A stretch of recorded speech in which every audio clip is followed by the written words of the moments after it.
The sad and tragic death of Maria Muñoz of Laredo, Texas, a mother of 3, played out almost in the manner of some dark, twisted drama, which it was leaving nothing but shambles behind for her family and their community. Her swift and unexpected death on September 22, 2020, would spurn a spate of questions which would eventually take Maria's husband, Joel Pellot, to trial and secure a conviction in court. First is this event that appears to be an overdose. It would later emerge as a story of greed, deception, manipulation, and eventually murder. Maria Muñoz had a quiet, seemingly idyllic life with her 2 young sons and husband, Pellot, a nurse anesthetist. Everything seemingly was normal and very average, even loving. But behind the closed doors of their home, Maria struggled in a reality that was far from this picture-perfect image. Her private journals, left behind after her death, would become a crucial piece of evidence that cataloged her dysfunctional marriage and exposed attempts to keep the family together when her husband was cold, set in his ways, and unfaithful. In the pre-dawn hours, Pellot placed a frenzied 911 call. 911, what's the address of emergency? I call my wife on her respond, please. She's not breathing. She may have taken some pills. Okay, what is your address? Stating his wife had taken some prescription pills and was unresponsive. The first responders found Maria unconscious, and despite treatment, she was pronounced dead at 3:58 a.m. Pellot's behavior at the scene immediately raised suspicions with Officer Gregorio de la Cruz of the Laredo Police Department. His body camera footage captured the unusual scene, with Pellot appearing agitated, sweating profusely through his surgical scrubs, and stumbling over details about the events leading to Maria's condition. When de la Cruz asked Pellot for the pills he claimed Maria had ingested, Pellot went to the bathroom, fetching a bottle of clonazepam from the medicine cabinet. This struck de la Cruz as odd. Typically, in overdose cases, pills would be found near the person. Pellot's act of retrieving the bottle from another room, then later pocketing it, seemed suspicious. De la Cruz's instinct told him that Pellot might be hiding something. Another strange discovery was a needle catheter found on the staircase leading to the couple's home. Given that the couple had young children, it seemed out of place.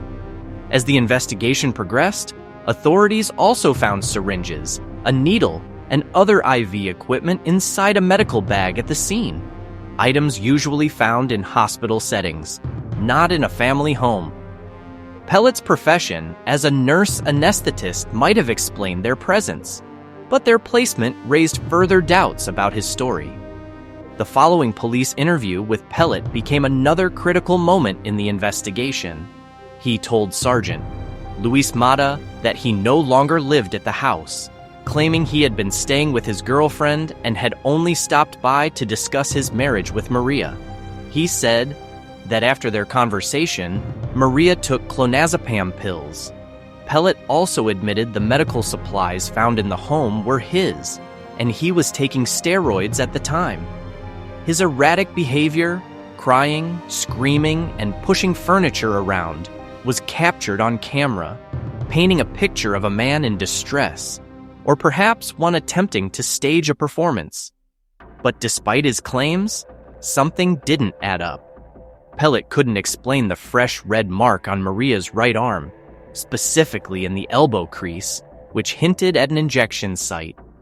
Combined with phone calls from friends, family, and colleagues who expressed concern that Pellot may have been involved in Maria's death, Mata decided to request a toxicology report to find out what had truly happened.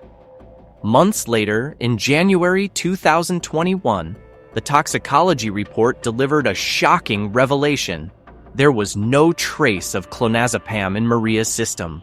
Instead, the report found a cocktail of 7 surgical drugs: morphine, Demerol, Verised, propofol, ketamine, lidocaine, and Narcan, all medications typically administered during surgeries, not ones that would be found in a home setting.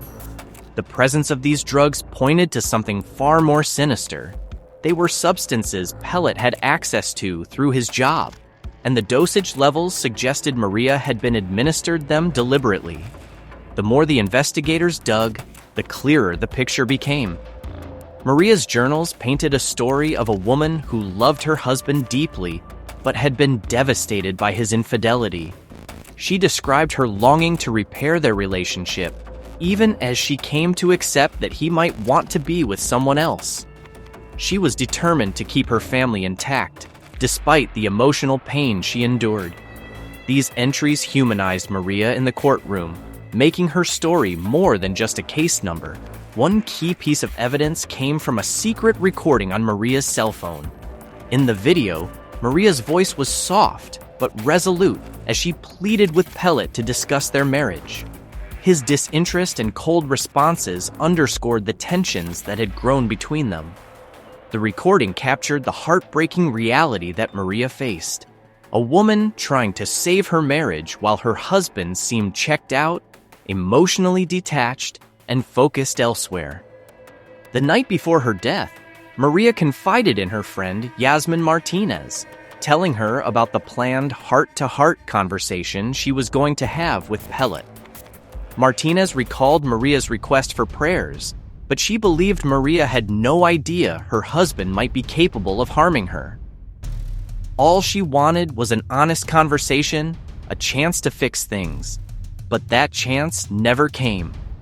The prosecution team, composed of Karina Rios, Ana Karen Garza Gutierrez, Maricela Hackaman, and Cristal Calderon, presented an unshakable case against Pellot. They walked the jury through the evidence, the unusual behavior captured on police body cams, the suspicious handling of the pill bottle, the medical supplies found at the scene, the toxicology report, and most damningly, Maria's own words from her journals and phone recordings. They framed a narrative of premeditation and control, suggesting that Pellot had used his medical knowledge to administer a deadly combination of drugs, likely knowing they would be difficult to trace back to him directly. After 9 days of trial, on March 30th, 2023, the jury found Joel Pellot guilty of the murder of his wife, Maria Muñoz. The verdict delivered justice for Maria, a woman who had tried to salvage her marriage, only to be betrayed in the most devastating way. The evidence Maria left behind revealed a story of a relationship that had deteriorated due to deceit and manipulation during the trial. Her words, preserved in the journals she had written and the recordings she had made, ultimately helped secure the conviction of the man she had once loved. That's the shocking story of Maria Muñoz's. What do you think? Let us know your thoughts in the comments below. If you found this video informative, don't forget to like and subscribe to the channel for more true crime stories and case updates. We'll keep you posted as the legal proceedings continue. Thanks for watching, and stay safe out there.